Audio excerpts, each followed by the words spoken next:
Well, let's jump into it. So you started, I was reading a little bit on the website. Well, how did you first start getting into like roasting your own coffee? So probably 15 years ago, I came across some green beans. I forgot how I got them. I've done cast iron skillets. I've done the, what's it? I think it's an SR 500 little air popper. Oh, Then yeah. I upgraded to my mom's old popcorn popper and played with that. And then life got busy, as life does. And I kind of stepped away from the coffee thing. And by that time, my coffee taste levels were like, I like Dunkin' Donuts, and I was like, all right, because I never had the success in those other devices as I've done later in life. Then I came back to it after I finished college, and I got, I'm involved with software and technology. I came across a hot top roaster, and I was like, it was $1,500. I'm like, I don't know, man. This is a lot more than a popcorn roaster. And then I saw I could plug it into my computer, and it was game on. I was like, well, I can collect the datas.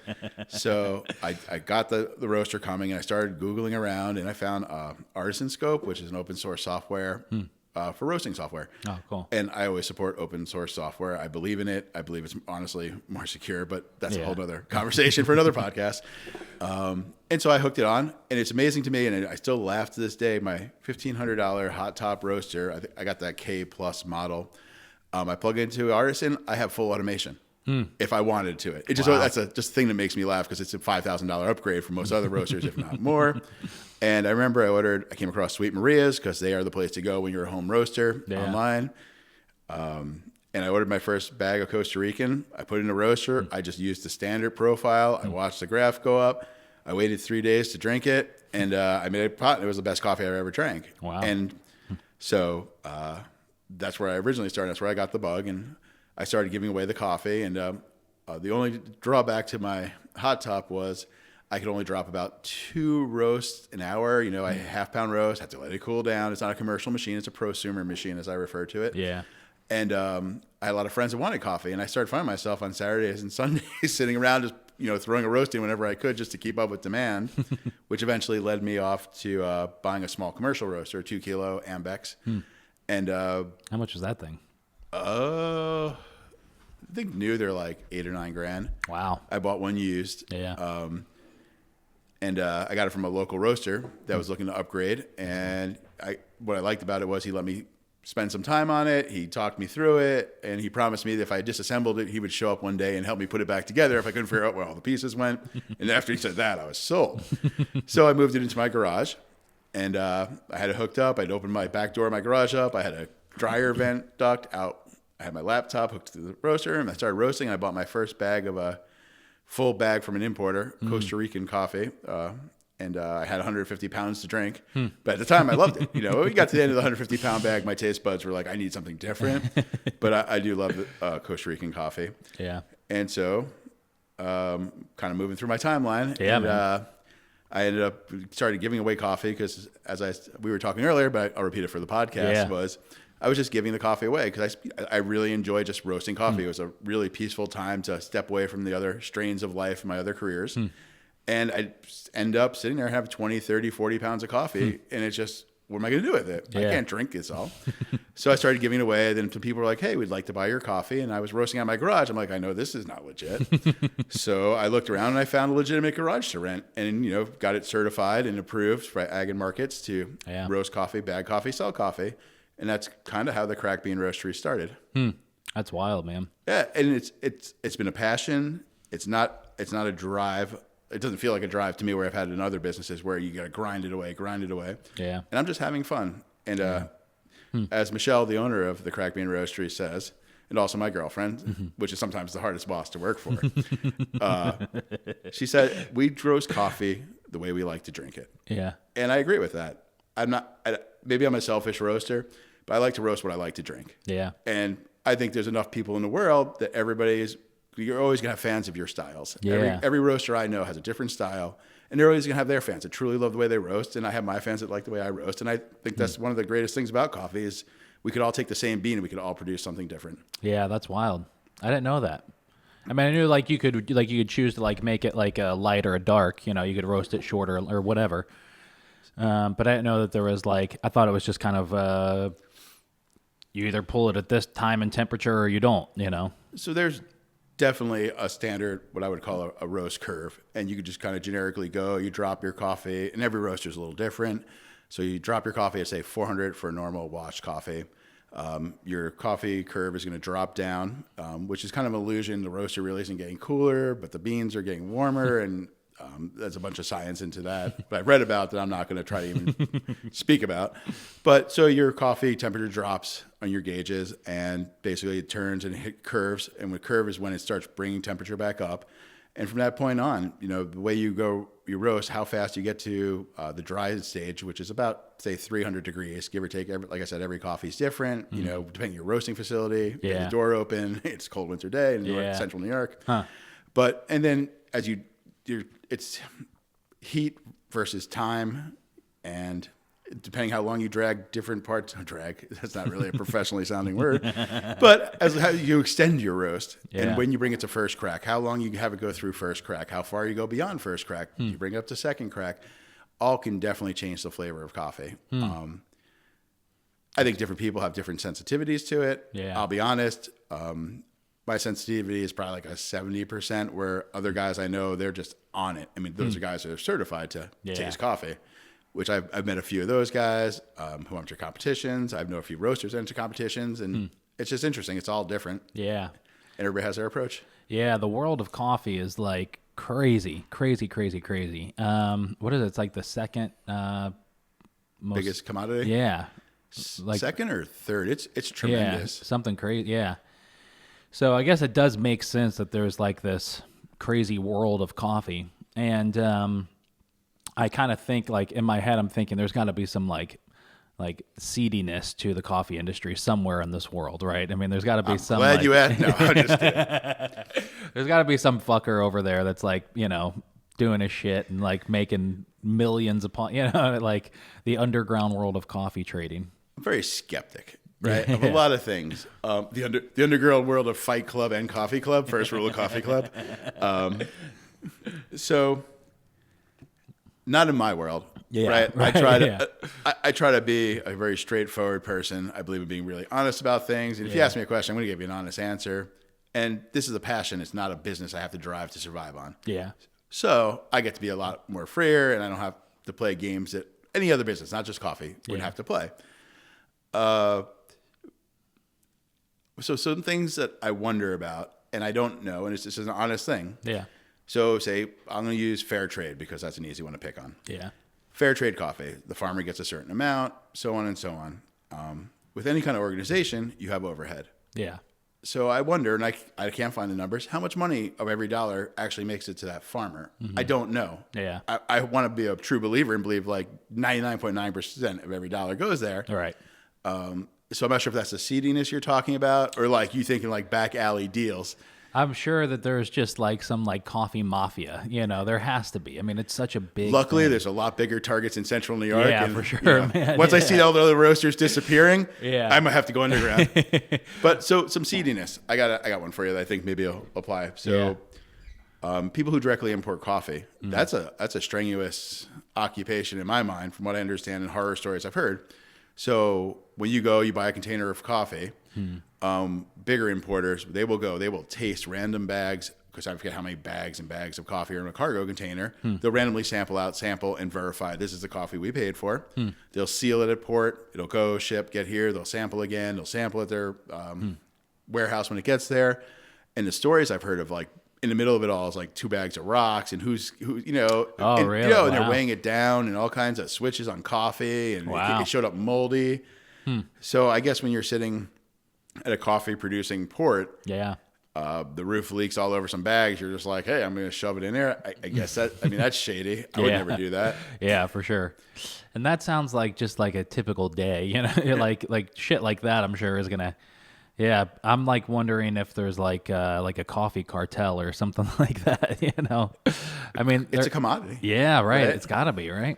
I mean, if we reference The Godfather, right, mafia movies, olive oil was a business. Yeah, for sure. So I mean, it's true. One man's olive oil is another man's coffee, I guess. Yeah, man. So, like with your palate now for when it comes to coffee, are you like I still don't get a lot of these notes that people talk about on like the coffee label and stuff like that. So if you're trying, well, I guess first of all, do you drink a lot of coffee that's not stuff you make?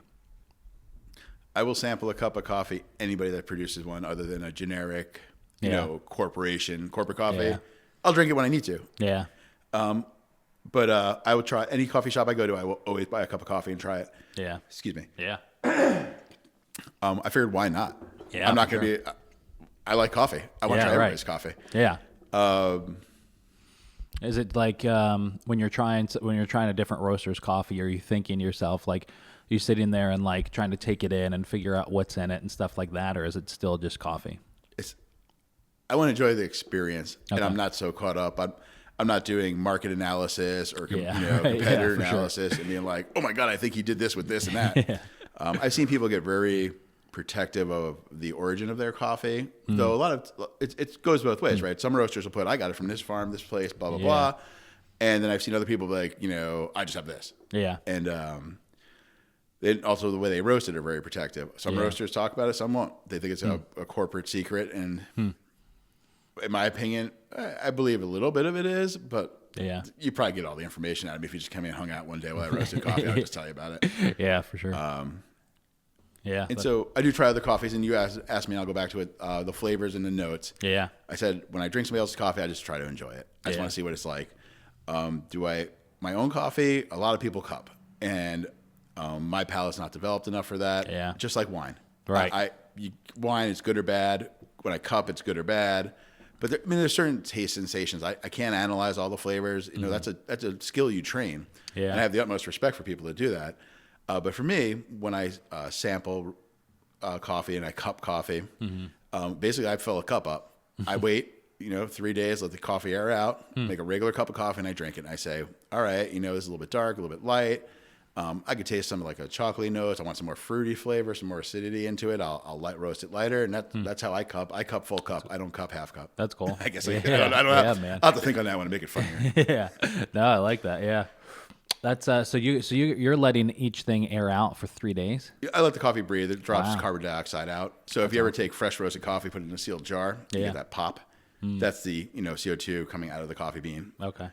You can drink immediately. Yeah. But one of the things I noticed roasting, like one of the learning experiences was I roast, 4 pounds of that Costa Rican coffee back in the day. And I'd start in the beginning. For day one, I was like, I don't know. Yeah. And every day I could tell it got better, hit a peak, and then it started to deteriorate a little bit. My deterioration, say like a month old, is, I notice it. Other people, I don't believe will notice it. In a general person, another coffee roaster used to really fresh coffee, or another person drinking really good fresh coffee all the time, they probably notice it. Yeah. But that's a small percentage. Yeah. Yeah, I don't really. I can I've done that with like Kubal stuff before. Like I've been able to say like, all right, this is like it's obviously old at that point, but I'm still not into it. Where somebody like I might hit up somebody else's coffee shop and they're really into it and they're like, oh, it has notes of this and this and this and this and this, and I'm like, oh, great, and I'm like going to take a sip and it's coffee. Like it's hot, delicious coffee. So that's the pain of being a roaster, where you put your passion into roasting coffee and it goes off to whoever it goes to, and they can do whatever they want, right? You could buy the best steak in the world, bring it to your house, and I put it in a skillet on a grill, and I'm just like, which still you can prepare steaks that way. Yeah. But I'm saying it's not flame grilled, it's not barbecued, it's not smoked, and you don't really present the best flavors of the steak. Right. So, but it's each their own. If their customers are happy, they're happy. Yeah. Great. If that's the way you enjoy your coffee, I'm glad you enjoy coffee. I don't care how you prepare it, or if I believe you live in the dark ages of coffee. But I'm pretty simple with the coffee, and I have some mental issues. And one of the mental issues, I need to see the oil slick of the coffee. Okay. So I'm a French press guy. Yeah. Even if I do a pour over, or a Chemex, I'm using a gold filter. And that way I still get a little bit of my oil slick. I just need to see the oil slick. Just like I bastardize my coffee with a little bit of milk and a little bit of sugar. It's just something I've always done before I knew any better. And maybe someday I'll be black coffee and make my life easier. The day where I make coffee and have no milk, I still drink it. Don't get me wrong. Yeah. But the little things. I think I went off topic. No, yeah, man. My coffee, like, I pretty much always drink it black unless it's something cheap. And yes, I am drinking a cup of Dunkin' Donuts coffee this morning. But you know I what? don't judge. This is a judgment-free zone. Well, it's not my zone, but I assume your zone. You're is. right, it is. Just want to make sure, yeah. We still got a couple minutes before I got to restart that.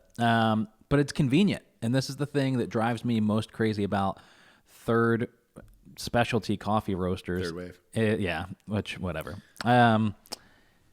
Is the convenience factor. If you took a specialty coffee roaster and put them in near a suburb with a drive-through window, they would do, in my opinion, and I don't really know much, but they would do probably twice as much money as this inconvenient place that you have to drive downtown to get to and walk up to, find a parking spot, walk up, I do not understand why everyone is focused on downtown Syracuse and not being convenient for the people in the suburbs.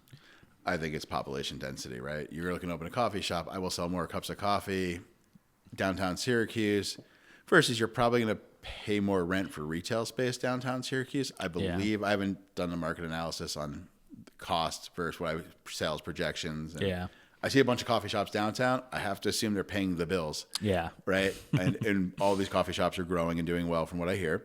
And so I'm assuming, that's one way of going about it. Yeah.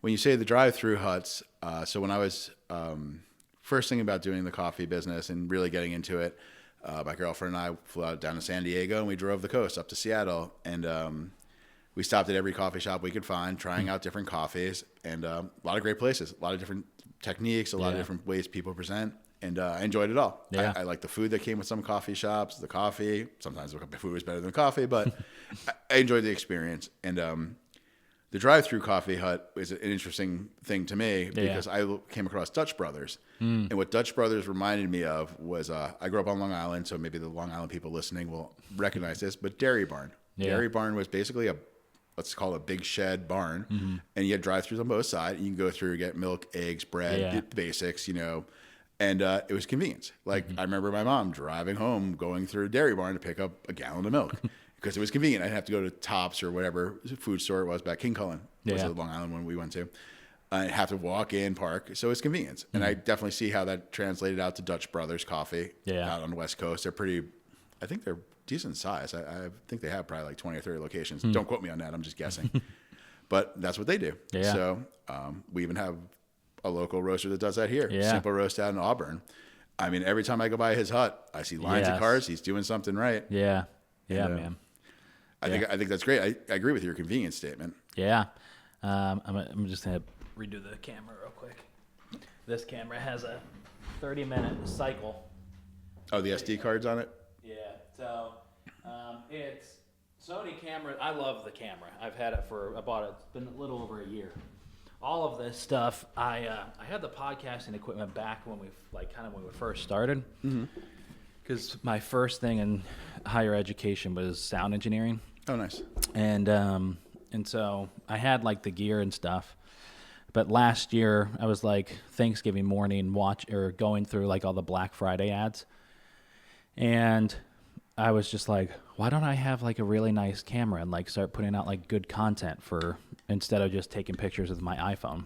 So that's kind of when all of this started, and just getting stuff. And I love that camera, but it is primarily a picture camera. Right. You can do great video on it. There's people who make lots of money making videos, but it's a 30-minute limit. So there's the next step up that you can just go unlimited, and now every 30 minutes I have to redo it. Just the other day I came across equipment list for Rogan's podcast. And so I'm like, all right, let's see how many millions of dollars this guy's spending. It was actually really attainable by the normal person. Yeah, right.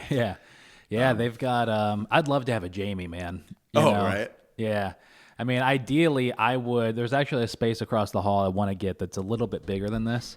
But I would love to have a TV or two. I'd love to have another one or two cameras in here, and primarily just have somebody that can focus on this. I don't know much about the 360 cameras. It'd Yeah. be really cool. Like you could have an interactive yeah. podcast and see what's going on. So That then would you'd be have to be more alert, right? Of like, all right, there's 360 degrees. I better make sure everything's put away. Yeah, right. But Yeah. it'd be kind of a neat, interactive. Yeah, that I don't would be think cool. I've come across one like that, but that might be too much bandwidth, too much storage. Yeah. But hey, Yeah. I hear 5G. It's gonna take Yeah. care of all of that, Yeah. man. We're all set. Yeah, I haven't hit 4K yet. On that's camera's still 1080, and so I've heard when you go up to 4K, the file sizes are just crazy. Right. And I think so. I have to completely empty the hard drive on my computer every like month because of all the video that I'm editing. Right. It just all traces stay there, and it just builds up and Mac? builds up. Yeah. So it's a 500 gig hard drive, but I've had to completely empty it twice now, and I've had it for a month. That sounds about right. Yeah. So getting up to like 360 shit, that would New hard drive. yeah, that would yeah, right, yeah. But I've got this down, and I'm sure you probably have it too, like with roasting, but like I've got this down to it's like muscle memory now. Right. So I know it's like, all right, that's on, this is on, and I'm not like freaking out. There's a couple in the like early ones where I completely fucked up the video, and Oh, definitely. Yeah. Like I mean, with roasting, it's just like, you yeah. know.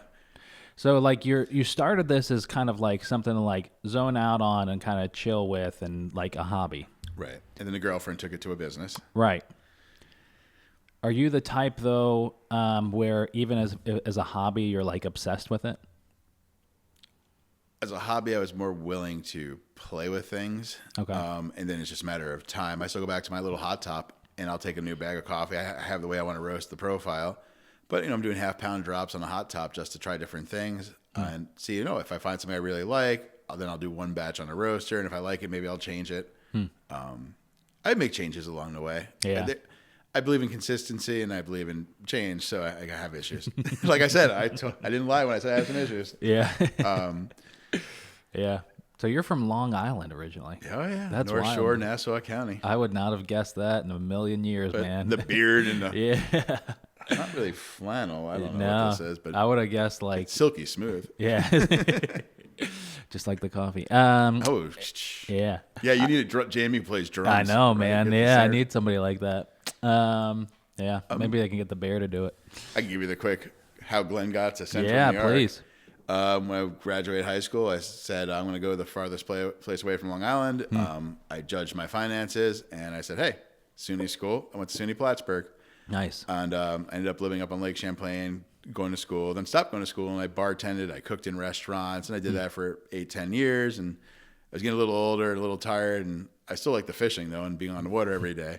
But I decided to go back to school, and that kind of brought me down to another decision where I said, all right, I can go to SUNY IT, which is now SUNY Polytech, I believe, over in Utica, or I got into NYU. And I said, I did the math on NYU. Like, if I go to NYU, this is how much it's going to cost me for an apartment. This is how much it's going to cost me to live. And I was almost 30 years old then. I was like, I don't want to go in that much debt. Yeah. I'm going to go to SUNY IT. And then I ended up falling into some tech jobs in industry, and I kind of ended up, moving out slowly towards Syracuse with a stop in Rome, and then a stop. Well, now I live out by Syracuse, Yeah. and that brought me here from Yeah. Long Island. Yeah, that's cool. And yeah, Yeah. Long Island, man. That's wild. it was a wonderful place to grow up. Yeah, I enjoyed it. It was, it sounds funny, but behind my house was hundreds of acres of woods. Yeah. And so I got to do my running around out there, but I could hop on the Long Island Railroad in 40 minutes, be in New York City. And, back then, parents had a different way and maybe more trusting world or safer world. And I was able, 13 years old, I was running the streets in New York City, going down, to the seaport, and I was going up through Chinatown. I'd walk all the way back up Penn Station and come home. That's wild. Yeah, it was fun. Yeah. A lot of culture, a lot of different things to open your eyes. Yeah. Yeah. What are some of is there like stuff from that, like running around New York as a teenager that you kind of still, remember or take with you from today or take with you today from then? I liked all the different things I could find in New York City. Yeah. And so, just like I don't drink the same coffee every day, nor would I ever. I guess I could say I would encourage everybody to try every type of coffee. Why stay on one thing? The only exceptions to the rules are New York pizza. That you find your guy, you go with it. But Yeah. there's so many different cultures in New York City, so many different types of food. I just tried everything. Yeah. You know, I got exposure. I know what I like. I know what I don't like. Now I'm a little bit older and crotchety, so I'm starting to fall into routines. But you young people, man, you try everything. Yeah, man. I'm definitely more of a routine person myself. Yeah.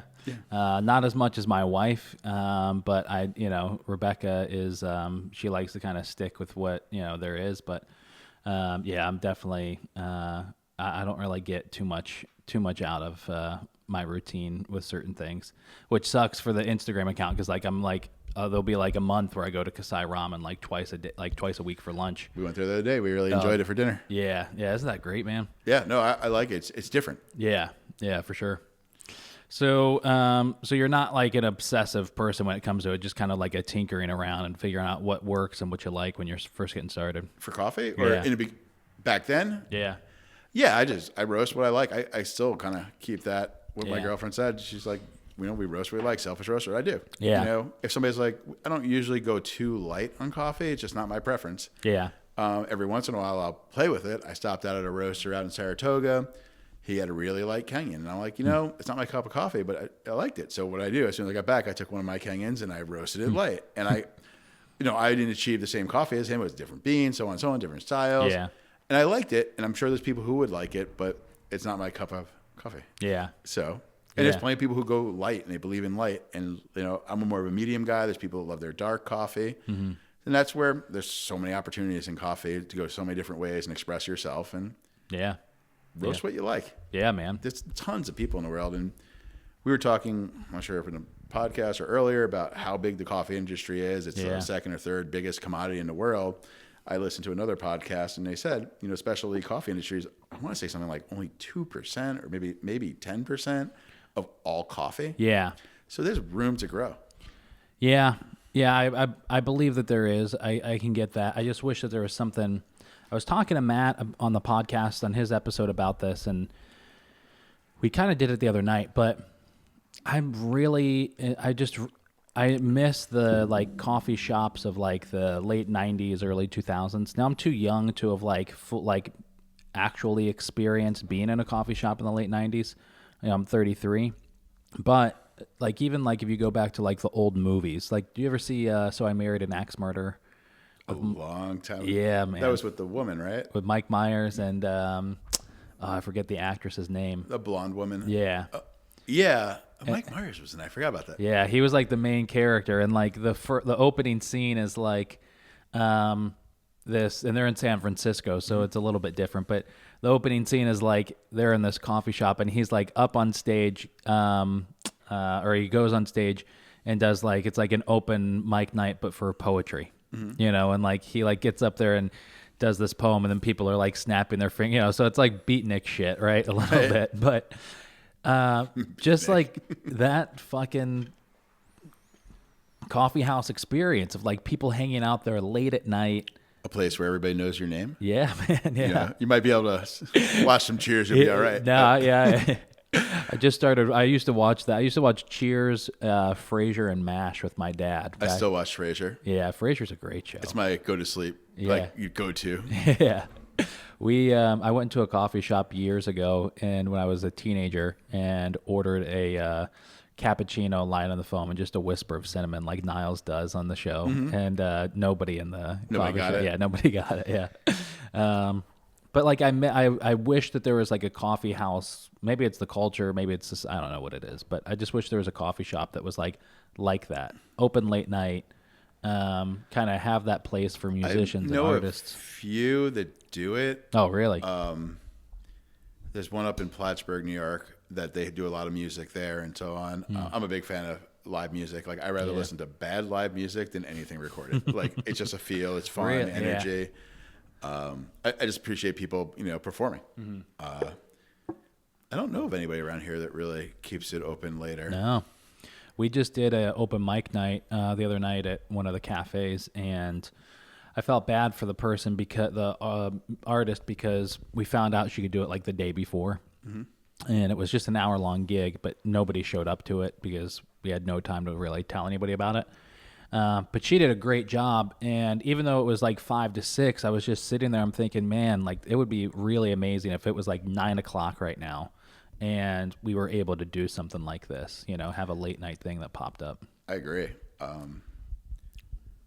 You know, you can only go out to the bar every night, so many nights, and having other opportunities to go, have a good, for me, I'm older. I need a good cup of decaf. I can't drink caffeine after about 1 or 2 if I want to go to bed that night. Oh, wow. Yeah, it's just funny. I used to fall asleep with coffee in my hand, but the older I get, Yeah. the earlier I have to cut back my coffee consumption. What would you say would be the best live music venue around town? Oh, geez. It's a loaded question. I have one in my mind. Yeah, I was thinking, like, if I'm thinking in Syracuse, it's probably Funk and Waffles. Okay, yep. I was going to say the Westcott, but, I'm 33 and standing on, like, a slant all night hurts my back. So, For me, and it's conveniently located, is the Ridge. oh, yeah, man. Melinda is the owner, and she Yeah. does a lot of live music. They had their last Woodstock tribute this summer. We went and served some coffee out there. Cool. It was just an opportunity to meet people and listen to music. It was great. Yeah. And they push a lot of live music, and it's a nice little like location. It's out of town to get you away in the country, and I forgot about the Ridge for music. I think of the Ridge for Chance in the restaurant, Okay. Yeah, I completely forget about them. They have that huge, huge property out there. They have a golf course that does not just property. I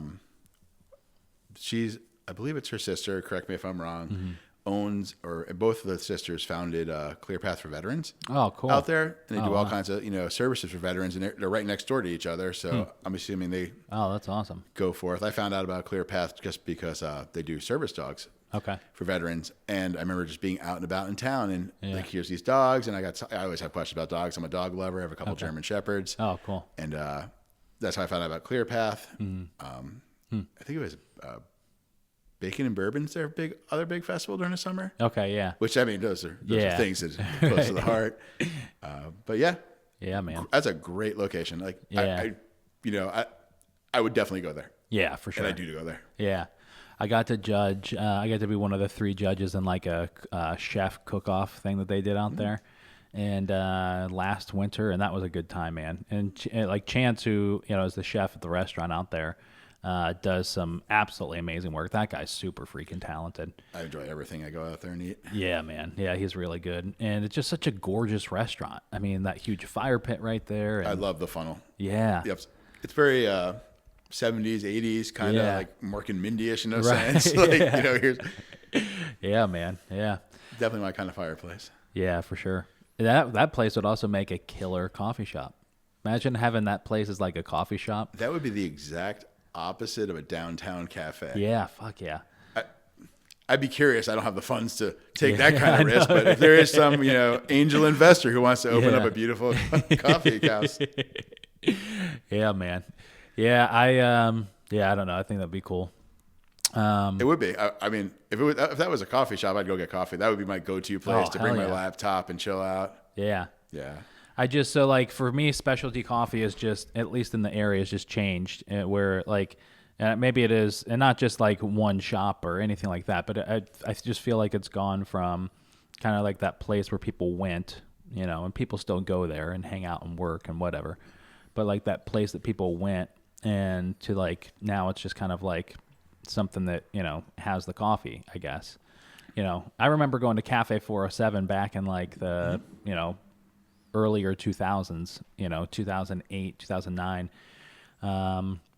maybe it was 10, whatever it was, and I'd sit there for like 2 or 3 hours and just have 2 or 3 hour long meetings or conversations, hang out with friends, and just sit there and get coffee and yeah, man, I just wish that stuff would come back. They used to have musicians all the time. Do we believe in the cell phones? Everybody's just so glued to their cell phones. So like a social event now is you go to a coffee shop and the 4 of us will sit there and just look at our phones. Yeah.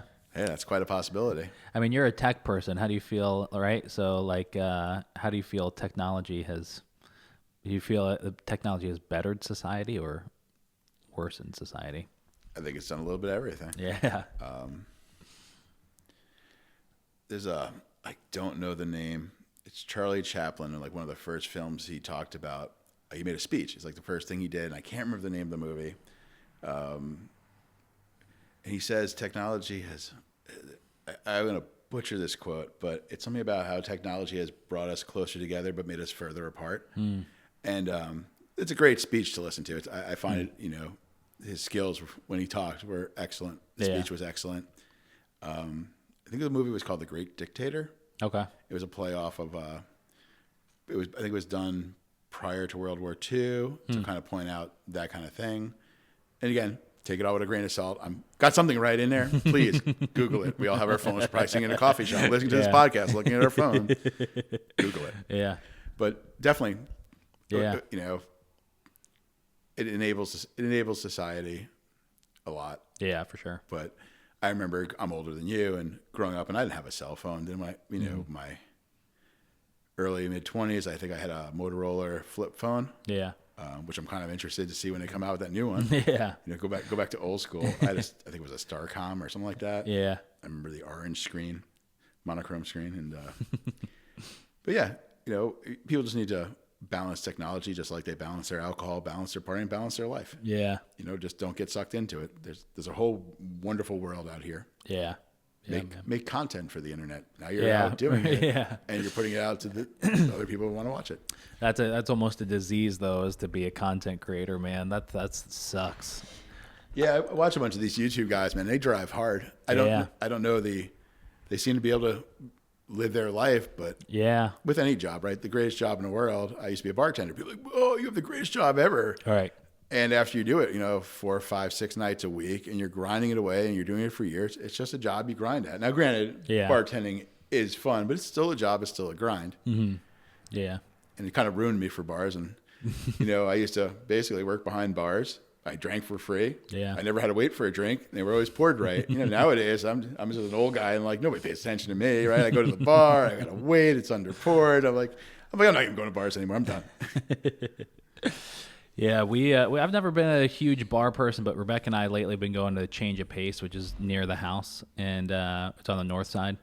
They're known for like really great chicken wings.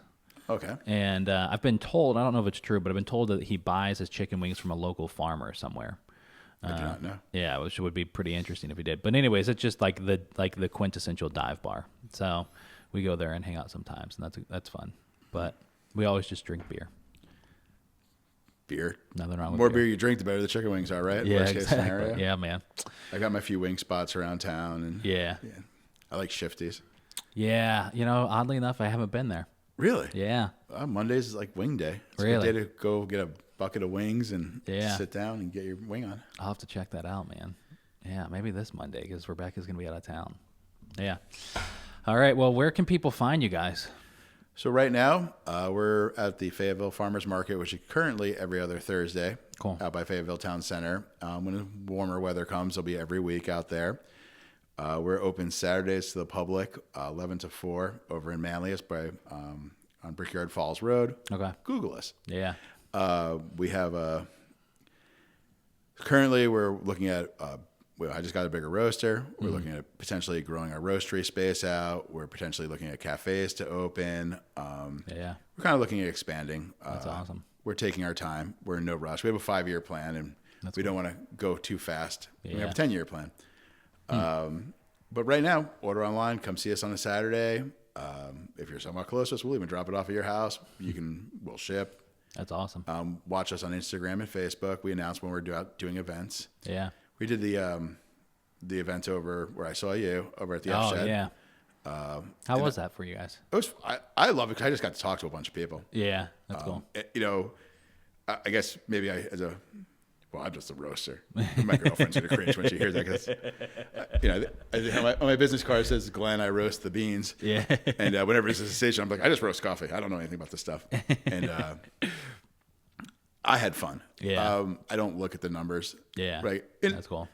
Well, it's cool for now, right? Someday I got to pay more attention, but now I'm just having fun with coffee. That's great, man. Yeah. And I don't have a corporate overlord I have my girlfriend, but I don't have a corporate overlord for the coffee company. Yeah. And we have a lot of fun. We get along very well, and we get to spend time doing something together, and helping her grow the company it's fun for me. That's awesome. Yeah, I really wish I could, I'm the type of, if I get something in my head, I obsess over it. And so Eat Local CNY. We have Eat Local Rockland, which my brother lives down there in Rockland County. And so we started that in the spring. And that's like minuscule. He's married, 4 kids. Him and his wife work full-time jobs. So like they don't have as much time to like run around and like hit up a bunch of restaurants. Right. And so it hasn't grown as much. But anyways, we're thinking about that card expires into this month, so we're going to start the new one. And we're thinking about doing Eat Local New York. Kind of my plan has always been to have like Eat Local CNY, Eat Local Buffalo, Rochester, Albany, and like do separate entities, you know. But now we're thinking, it's such a simple idea, but it just dawned on us last week of doing Eat Local New York. So you have one card you can use anywhere that there's a restaurant. If you're in New York City, if you're in Buffalo, if you're in Syracuse, wherever. It kind of gives you destinations. Yeah. Right? You know, people sometimes, I believe, just sit around like, where should we go? Where should we go? You know, I'm not the best at making decisions sometimes, and I just don't know. I don't know. Then some days I just don't go anywhere. Yeah. But, hey, I have the Eat Local card. I'm like, you know what? Let's just drive out to Rochester today. Or, you know, let's go hardcore. We'll go out to Buffalo and let's go get something here. Yeah. And it's just the ability to try everything, and it's kind of like a quick list of places, to go. Yeah. And I'm kind of hoping it like helps with like some tourism. If people are going into an area from, you know, I think just Syracuse, if somebody's coming up from the city or from Buffalo or wherever, they're coming to Syracuse, then, you know, maybe they have their card and now they're going to look and see, you know, who's on I think so. it. Yeah. So I say all that to say, so we're going to launch that here in like the next month or so, but now I'm consumed with that. And then I'm consumed with like, well, what else could we do for restaurant owners? Like, because they'll contact me and ask me stuff I don't know anything about. And so my wife had suggested it like a month or so ago. She's like, you should get your real estate license. And I was like, she's like, you might be good at that. And I don't want to do that as a career. And but I was like, yeah, I could probably do that. And I was like, maybe I would just like, now if a restaurant owner needs advice on real estate or help with anything, if I have my license, I could help them with it. And so now I'm obsessed with getting my real estate license. Yesterday I bought the course to like take like the official course online. I've talked to like 10 people over the past 2 days, but I obsess over stuff. If I get interested in it, now that's all I do until I've like done something with it. I get limitedly obsessed. Like I'll focus on something for a while, then I'll move on to something else. Once I feel like, hey, I got an idea of what this is, you know, jack of all trades, master of none. Yeah. So, you know, the coffee, I'm not going to go there. I've drank coffee my whole life, and I like it. And I enjoy it. And I get to read about different origins. And that's kind of, I guess, a little obsession. Whenever I find a coffee from a different farm or a different part of a country, I just start Googling around and see what it's like life is around there. And that's cool. And just checking it out. Sometime soon, hopefully, we'll be doing some origin trips. And that's cool. For no other purpose than, you know, I guess what you call coffee ecotourism. Yeah, that's awesome. Right? And just go check it out. I'd like to see everything, the whole process. That's cool. You know, you should never be complacent in life. You should always try to learn new things. And when you're an obsessive person like yourself and partially like me, it's easy to find new things. Like the shiny object comes along, you're like, I got to learn about this. Yeah, and, right. You know, my goal is not to get in that 9-to-5 grind of life and forget about living it. Yeah, for sure. So it's something to be aware of. Everybody should be. Yeah, man. Well, Glenn, thanks so much for coming down here on a Saturday, man. And it's been fun. Yeah, I appreciate it. Awesome. My friend's jealous. He's like, I sent him a message when I was driving out here. I said, hey, I'm going to do a podcast. He's like, oh, man, I'm jealous. That's on my bucket list. That's awesome. Yeah. But, hey, I crossed that one off. Yeah, there you go. One step closer. All right, thanks, man. Everybody go check out the Cracked Bean Roastery. Well, thank you.